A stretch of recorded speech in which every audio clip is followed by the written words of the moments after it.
Hello, and what is going on, everybody? It is Master of the TDS, and I'm here by myself today for a brand new segment called Imaginalysis. Now, this is a segment where I take an image of a character, and what I'm doing is I'm going to put aside my prior knowledge of said character or person, and I'm going to psychoanalyze the image and let it tell me what this person is or who this person is, because the image can tell a lot about a person. To start off this segment, we're actually going to be looking at Warrior Galandrio. I already have prior knowledge of Galadriel, obviously, most people do. And then there's this version they're making for the Lord of the Rings, or Amazon's Lord of the Rings of Power. So we're going to be looking at an image of that. Now, I wanted to give a disclaimer. What I'm interpreting from this image, I'm not claiming that these are true.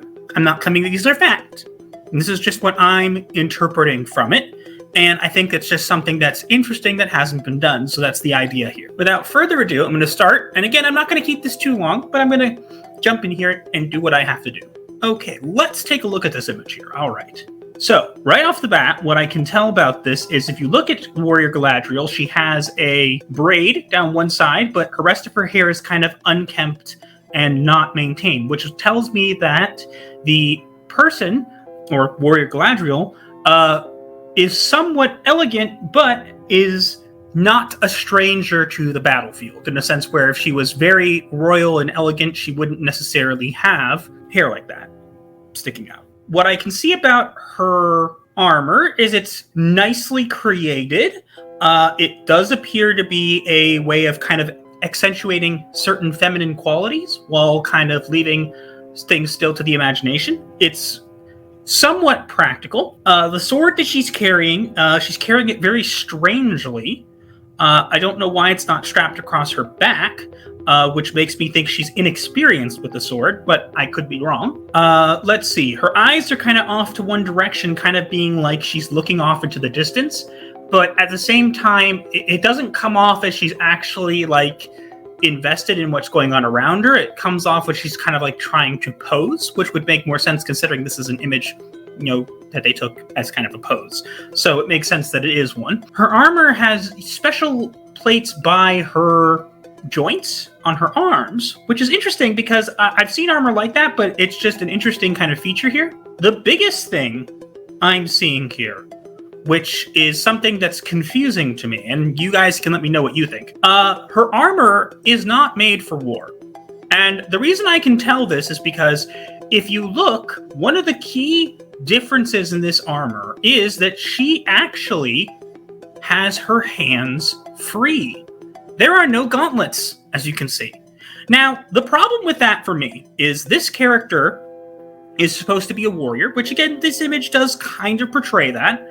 But I would think that given the fact that you are fighting with a sword, right, you would have gauntlets to prevent somebody from accidentally slicing off your hand or purposely slicing off your hand. Now, one can argue the cross guard could possibly do that, and that's fair. But I think it's very strange because I also know that, even archers wear kind of leather gauntlets and to protect their hands. And here, I would think that if she's supposed to be a swordswoman, she would have protection on her hands. Now, I'm going to bring in a bit of knowledge here because we do know who Galadriel is. And what's confusing to me about this specifically is because this image tells me that she's not a swordsman, which is confusing because they're trying to portray her as one. Because again, a swordsman would have gauntlets. Now, the strangest part here is that Galadriel in the Peter Jackson movies and in the books themselves is supposed to have one of the rings of power on her fingers. And you can actually see it in the movie. Wouldn't it be a real shame if she didn't have her arms protected or her hands protected and she got her arm sliced right off? Just something for thought. Again, it looks like they were trying to go for a more battle-ready aesthetic, but it seems like to me from this image what I can determine is that it looks very phoned in. It looks more like it was supposed to be for a kind of image rather than just accuracy. And again, I do have prior knowledge of Galadriel, and I did bring a little bit of it in here, but I think it's still important to highlight that swordswomen or swordsmen would have gauntlets to protect their hands. Why did she have protection on her hands? You could say, oh, maybe she's an archer as well. Fair, but where's the bow? And if an archer, why not leather gauntlets? Why not chainmail gauntlets? There's no gauntlets here. So that's kind of confusing to me. You let me know what you guys think. But yeah, that's my analysis. Again, not much to analyze here. I'm sure that this segment will be more fruitful in the future when I have, different images, but I wanted to start it off with something that was being discussed. So let me know what you guys think in the comments below, and also make sure to like, share, comment, and subscribe with notifications on so you do not miss your weekly therapy session. Now, stay tuned for later this week for our another new segment, Raven Raves. More info on that to come. That's all I have for today, and see you guys in the next one. Gothic Therapy,